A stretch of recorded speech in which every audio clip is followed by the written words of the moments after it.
Our Bible, when you open up the first page, it begins in a most logical of places, doesn't it? It starts off with creation. There are, in fact, two creation accounts in Genesis. The first describes God creating the cosmos in the span of 7 days, and it was good, wasn't it? The second creation account is a bit more personal. The story focuses on the people. It tells of their sin and subsequent disgrace. This is the Garden of Eden story with Adam and Eve. And for their sin, the first couple was banished from that idyllic garden. They were cast out east of Eden. The story continues on from there by telling us of the descendants of Adam and Eve and also of the first taking of a life when Cain murders his brother Abel.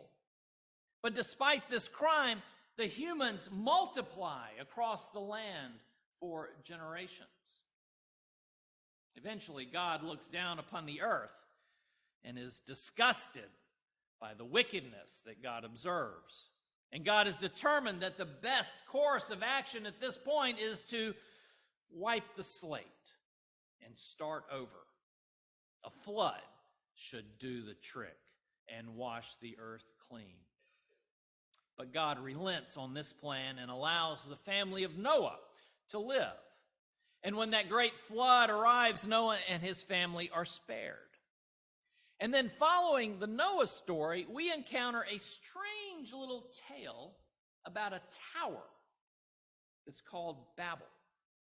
Now, on the face of it, this story would appear to offer an explanation for why the earth has so many languages. But the story is really about human pride. And in this story, we are told that in a certain place on the earth, the people decided to build a grand city. And at the center of this city, they would build a tower. And this tower would reach to the heavens. Their goal in doing this was to, quote, make a name for themselves. God saw what the people had done, and before they could finish their tower, he scattered all the people across the earth and gave them different languages so that they would not be able to work together so easily. And then, it is immediately after this story of Babel that we are introduced to Abram. Later, he will become known as Abraham, but for today, he will be Abram. It is significant that Abram follows on this Babel story, because up to this point in the Bible, these created human beings have been, to say the least, a disappointment. Adam and Eve were offered the perfect life and told not to do one thing. You can do anything you want, just don't do. Yeah, and they did it, didn't they? And then their son murdered his own brother, and wickedness covered the earth, and it only got worse. And this wickedness is epitomized in the Tower of Babel as the people seek to reach into heaven to make a name for themselves. In other words, they wanted to be gods. Their pride is the hallmark of sin, and God puts a halt to it. The introduction of Abram and his wife Sarai changes the course of humanity.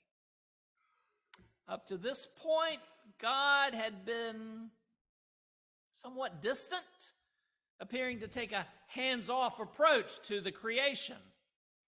But with Abram and Sarai, all that changes. God reaches down to one man and one woman and initiates a plan for salvation for all humankind. God reaches out and calls Abram and Sarai.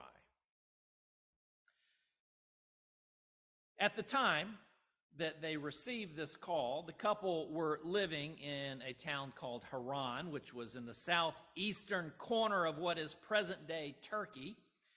Abram had lived in this place a long time, but not his whole life. As a young man, he had traveled with his father on a journey from their home in a place called Ur, which is in modern Iraq.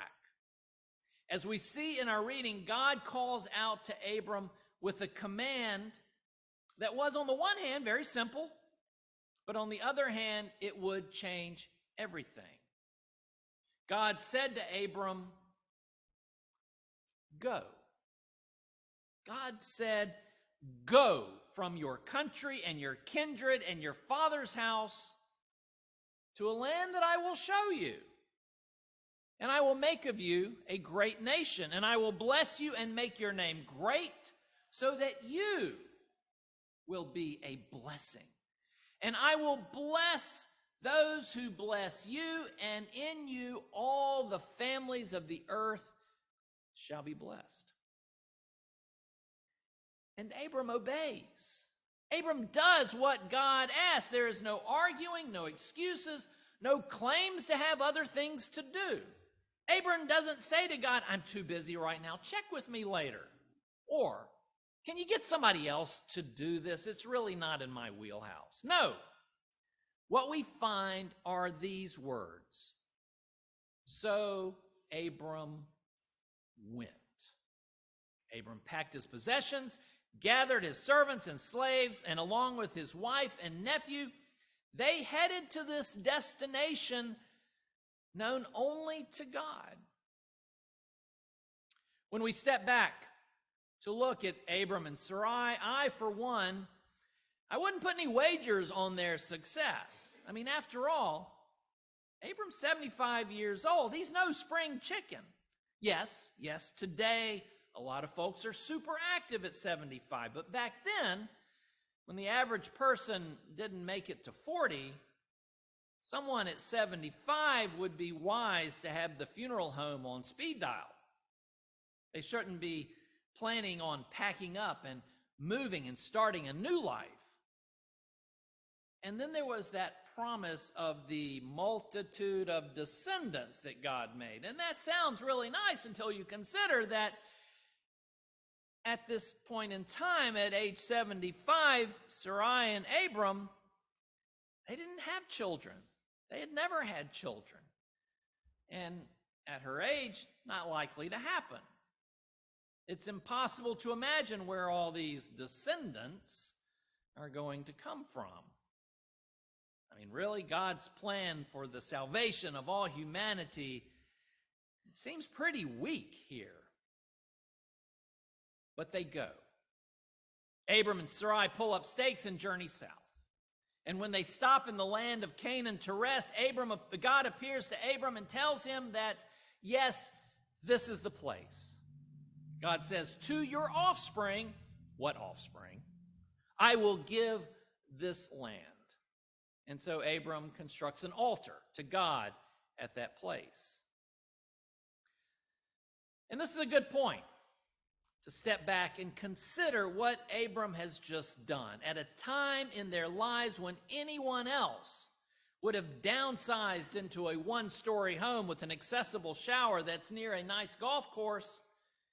Abram and Sarai have uprooted everything and begun a new life because of a call from the Lord. Some would call them crazy. There is so much that we can glean from this story.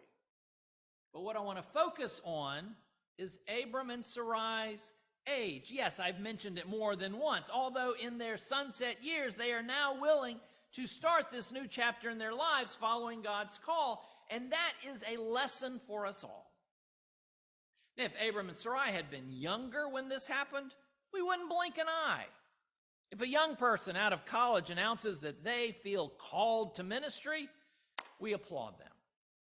But today, over half of those enrolled in our seminaries are second career students. They have embarked on a new journey following God's call. As David mentioned, in July, we will be hosting the ordination of Michael Schulte, who interned with us for 3 years. And it's easy to forget that Michael had a career as a school teacher before he heeded the call and entered Vanderbilt Divinity School. And this is not to imply that his being a teacher was a mistake, that he had taken a wrong turn on his path of life. No, it was not. Michael was an exceptionally good teacher from all I understand, and it provided him with skills that he will find helpful in ministry. A call to God, a call from God, is not always a call to ministry. A call from God is a call to serve. It is a call to serve in any of a multitude of ways. And the call can come at any time. You are never too young or too old to be called by God. The ministry is an obvious call, but is by no means the only one.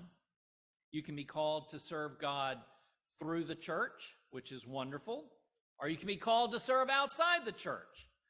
That is between you and the Lord.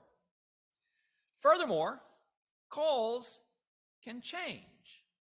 God may have called you to one thing as a younger person, but now when your mailbox is full of letters from AARP, God may extend a different call to you. Listen to how one writer describes his call when he was in his 40s. He writes, "A call may come as a nudge, glimpse, touch, glance, fresh insight, or a tearing sorrow. It may come in the earthquake of anger or grief or in a still small voice. However it comes, the initiative of this strange or friendly power strikes us with surprise and disruption.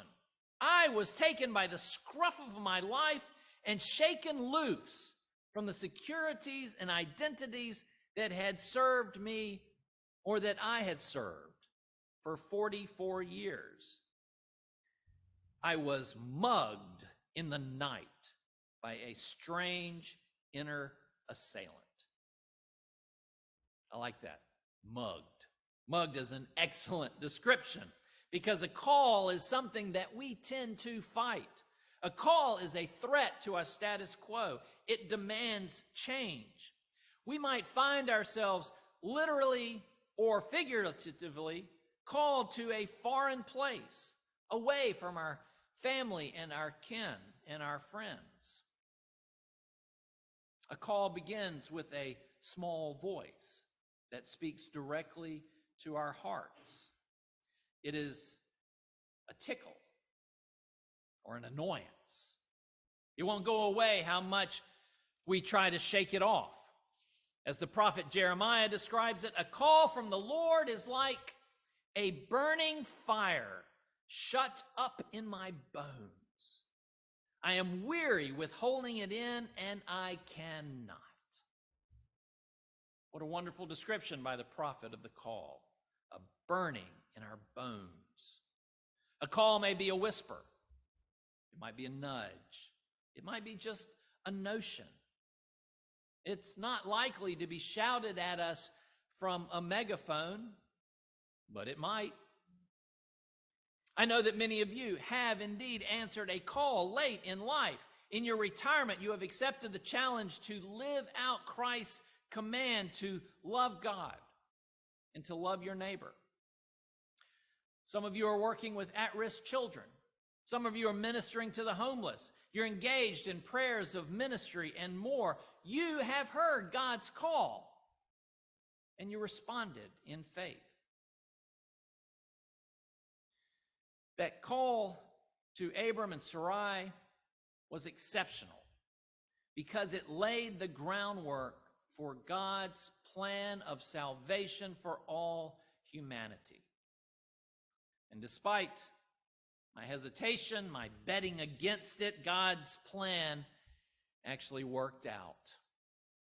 That couple had descendants, beginning with a son, Isaac.